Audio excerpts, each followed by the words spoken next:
So you think the economy is bad and you are not going to find a job. I know the feeling. I was struggling to find a summer internship when I was doing my MBA at NYU. It was 2010, most of the big banks and tech companies were still not hiring a lot, and it was worse for me because one, I was trying to recruit for high growth startups, and secondly, I wanted them to sponsor my work visa. So basically, I was looking for a startup to fund my visa and hire me in midst of a recession. In hindsight, I probably did not realize how scary that was. But here I am, I did it, and in this video, I am going to share my exact 4-step plan that helped me land not just one but 2 full-time job offers in between my MBA. We are in midst of another recession, but I believe that if you follow this plan, you can also get job offers no matter how bad the markets are. Let's get into it.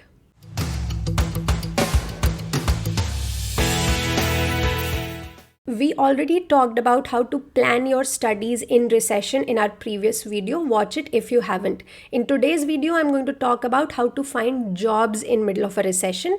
This is for all the people who are studying abroad right now. Since I value your time, this is the 4-step plan that I will be discussing. Number 1, find your goal. Number 2, make a simple but actionable plan. Number 3, stick to your plan. Number 4, tweak it when necessary. Let's talk about finding your goal.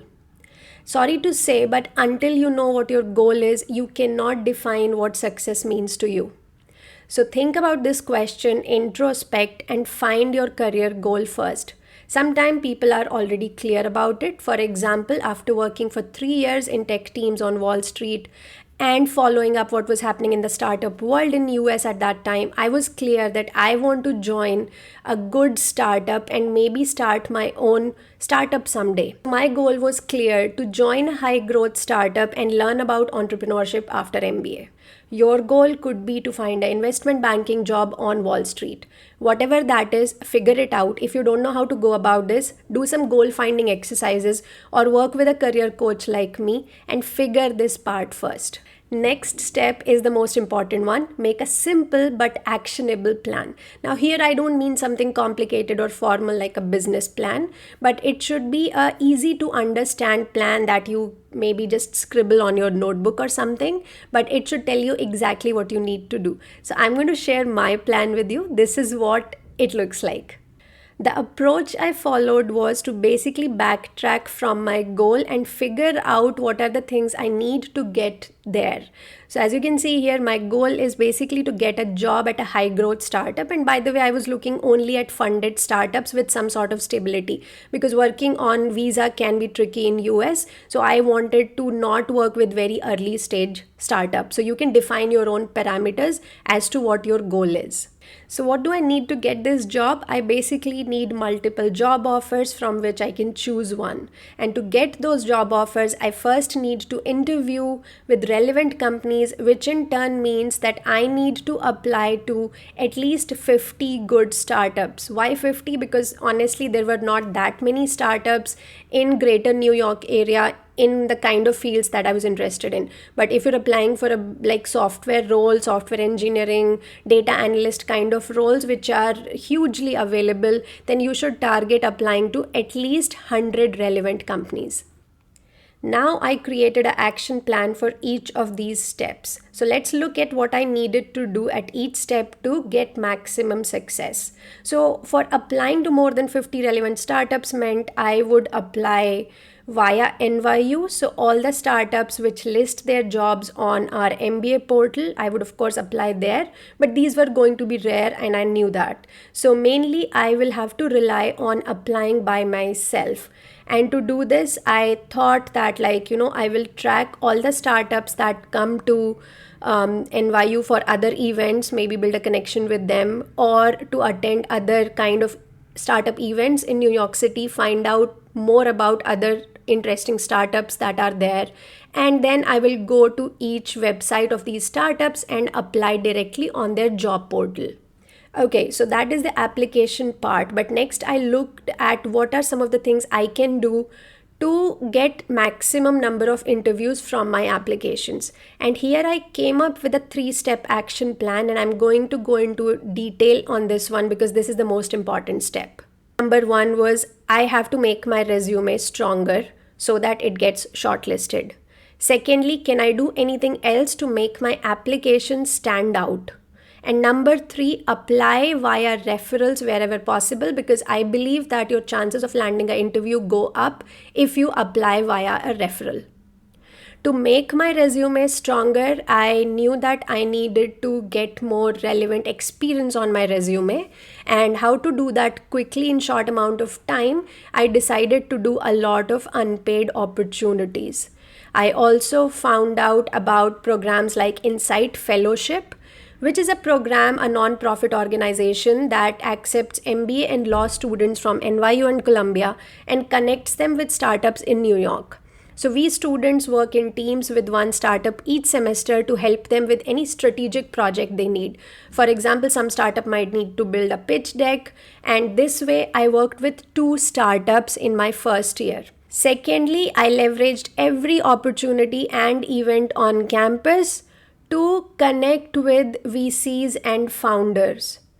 So by connecting with a VC through my Insight Fellowship program, I was also able to do an unpaid VC internship, which really added a lot of value on my resume. So figure out all the things that you can do to strengthen your resume for the job applications. This is really, really crucial. And if you cannot work a lot on your student visa, then do unpaid opportunities. Then I looked for some other ways in which my application could stand out, and here I really did something creative. So I basically created a very custom personalized cover letter for 4 to 5 dream companies that I was applying to, and I actually got interviews at all of them, but sadly they did not convert. So if you're applying for business roles, especially at smaller companies, I think cover letters can really make you stand apart. So check out if that's an option for you. Next and last thing was how to leverage referrals. And what I did was I decided to meet as many founders as I could and build connections with them. So there was this entrepreneurship exchange club at NYU. I went for it and became the VP of events there, and I organized NYU Stern's first entrepreneurship summit, in which people like Seth Godin had come. It was a huge success, and it gave me a chance to build personal connections with so many important founders in New York City. So my point is, there are all these clubs and extracurricular opportunities on every campus. Find out and use these, because they can really help you connect and network with relevant employers in your field. Now we come to the final step, that is getting the job offer. So you have to make sure that all these interviews that you are giving, you convert them. And this is where many applicants make the mistake. They focus on all other things, but ultimately they do not prepare enough for the interviews. And that is why after landing all those great interviews, they are not able to convert them. So don't make this mistake. Take your time, but really prepare for the positions that you're applying to. So of course, I had to learn it the hard way. I did it especially because my field was new. I was switching fields. I was coming from a tech background, and now I was applying for business roles. So yes, I had my own learning curve, but ultimately I had to learn what kind of questions to prepare for these interviews, and I followed all the other advice, that is like, send LinkedIn connection requests to your interviewers and also follow up on your interview. So do all those things, but make sure that you do not miss out in this last step. As you can see, making this plan itself clears your head so much, and the goal of finding that job is already looking a little more achievable, isn't it? Now, no matter how good you are or how solid your plan is, you will get rejections. And when you see your efforts are not leading up to any results, you will feel a strong urge to give up on your plan. Like, I myself remember working so hard, and every time I got a rejection email, I would feel really, really lost. When I saw my other classmates getting few internship offers in December itself, and here I was in April waiting for a summer internship, it was really hard to stay sane, But then I looked into the situation carefully. My other classmates who were basically recruiting for banking or management consulting, those fields have a set recruitment cycle. Those companies come on campus, there is a structured way to go about it. So they were able to grab those offers. But I was recruiting for startups, and startups don't come to campus for MBA hiring. So I knew that it was not going to be easy, but still, when it happens to you, it's really hard to staying grounded. I remember the times when I felt like, let's not be fixated on startup jobs only. Let's find out any kind of job that you can. And all those thoughts had really started coming into my head. And that is when I reminded myself that why have I come for MBA in the first place? I was already on Wall Street. I had a six-figure job, which I had all sacrificed to go for this MBA and find out this job. So the goal was not to find any job, the goal was to find the job. I wanted that excitement in my career. I wanted to work on the things that I felt interested in. So I had to constantly remind myself of why I have started in this journey and why it's worth pursuing.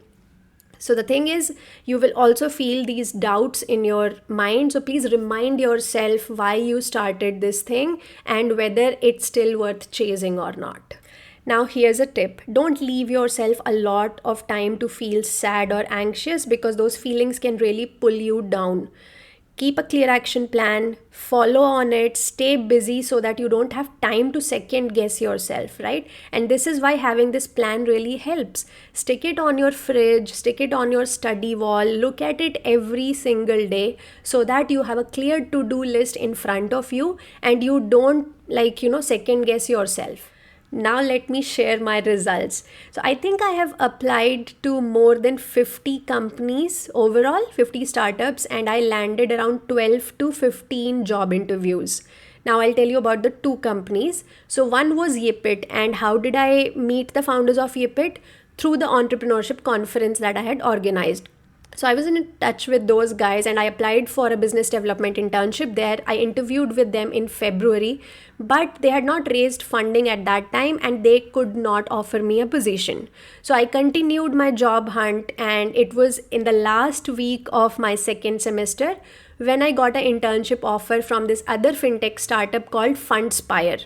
So I accepted that and I built, financial models and helped them raise more funds.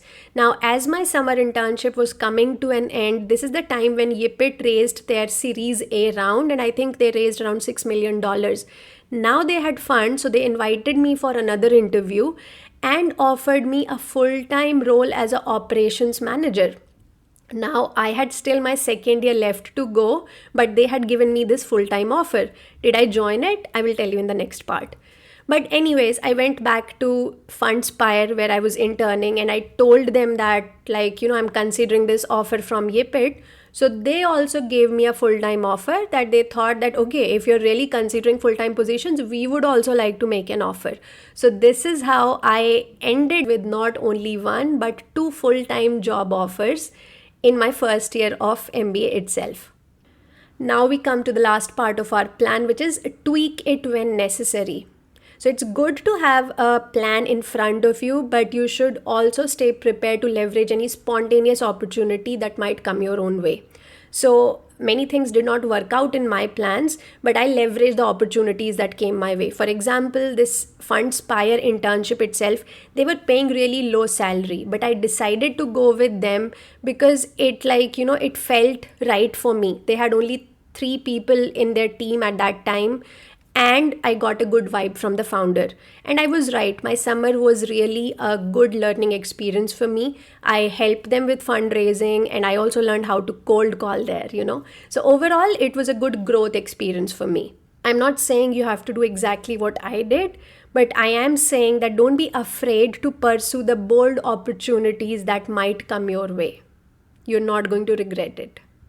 And secondly, when Yipit came out of nowhere and offered me a full-time job offer, I decided to take a leap of faith and drop out of my MBA program to join them. Why did I do that? What was my thought process? I'll maybe do that video some other time, but I can tell you that it was definitely the right decision for me, because ever since that moment is when I truly became independent in life. I have, since that point, I have never done anything which I don't like doing. So I think I really chose freedom, learning, growth for myself, and I've never looked back. So this is my exact 4-step plan that helped me land not one but 2 job offers in my MBA when US was still bouncing back from 2008 crisis. I hope it gives you inspiration and determination to go after your dreams. And I think if you follow a similar approach, I hope you find success too. So what are you waiting for? Go create your plan, share it with me. I'll be happy to give you my comments or feedback on it. And do subscribe for more content like this, because we have interesting things coming up on our channel. Thank you. Take care. I'll see you next week.